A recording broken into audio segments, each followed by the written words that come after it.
Hey, I'm back. This one is going to be about a movie, also, a little bit how it affected me, but it's about me going to the circus. And every year I went to the circus usually with my gram, but this time and it was the circus that came to New York City at Madison Square Garden, which wasn't always square. It became round later. Whatever. Anyway, so this time I was with my mom and Uncle Griff. Now, I don't have an Uncle Griff. That was the polite way back then. And I think my dad was away. I'm not real sure. Can't say. No, you know what I'm saying here.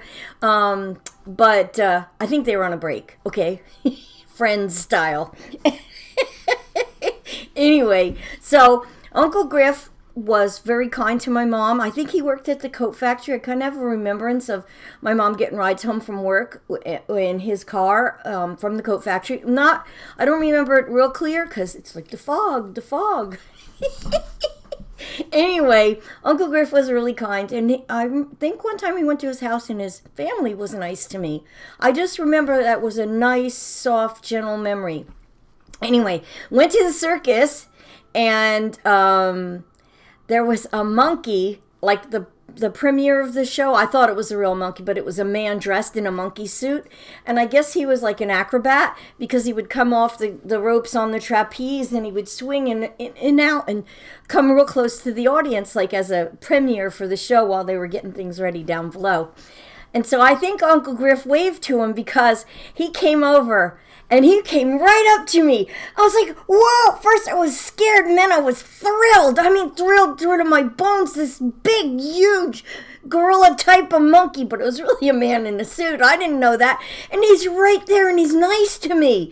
Oh my gosh, how cool is that? Because after the circus, we got to go downstairs into, I think it's called the menagerie. And all the animals are there. Even the lions are in their kind of carts. Like, of course, you can't get close to them. But, I mean, all the animals are there. So it's kind of like another zoo. And there's, of course, a gift shop. And Uncle Griff bought me a stuffed monkey. Oh, I guess, I don't know. Big.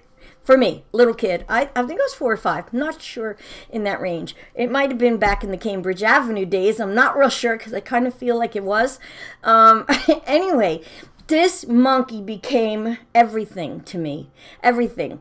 He had like rubbery plastic hands that were like you could move them, like soft, kind of like the texture of your gloves that you put on, like the hand gloves for washing dishes.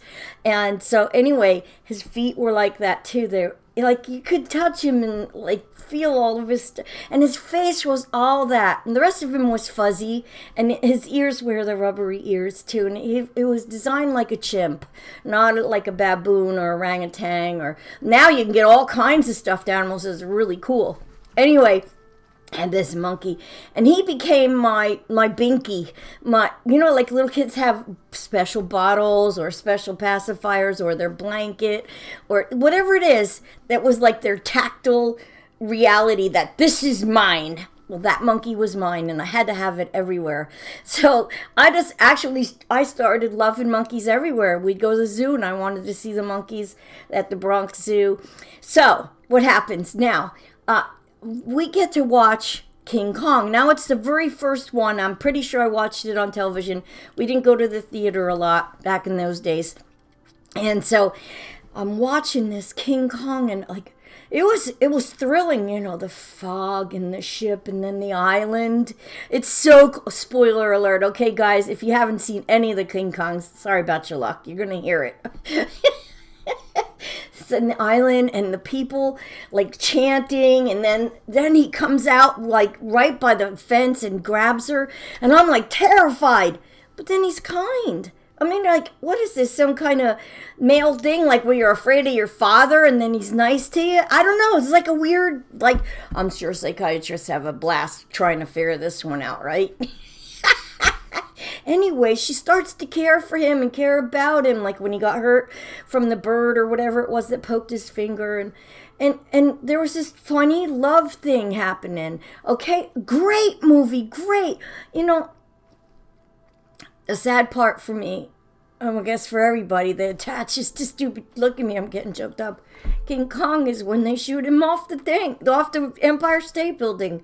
And this was horrible for me because I was in New York with my gram pretty regularly, and I was at the Empire State Building. And in the beginning, I don't know if they have it now, but when you enter the Empire State Building downstairs, there's like a big tribute to him on the movie. There's a big plaque, and I don't know if they still have it nowadays. Hello, it's been a long time.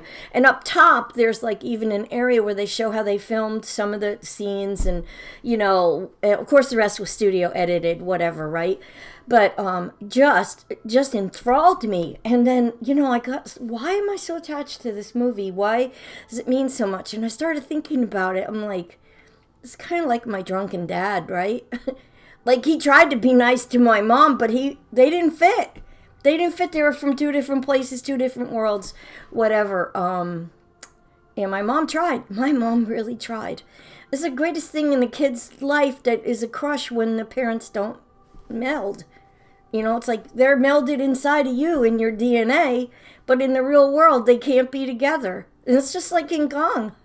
You can't. And then at the end, they killed him. Ah!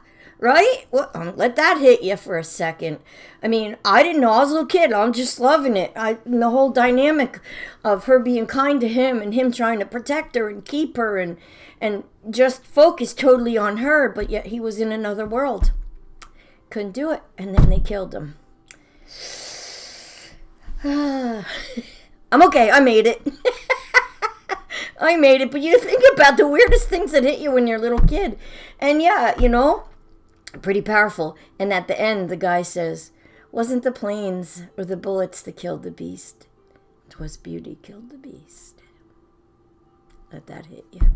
Okay, love you guys. Shared a little bit of my heart there. I know it's intense. 7 minutes.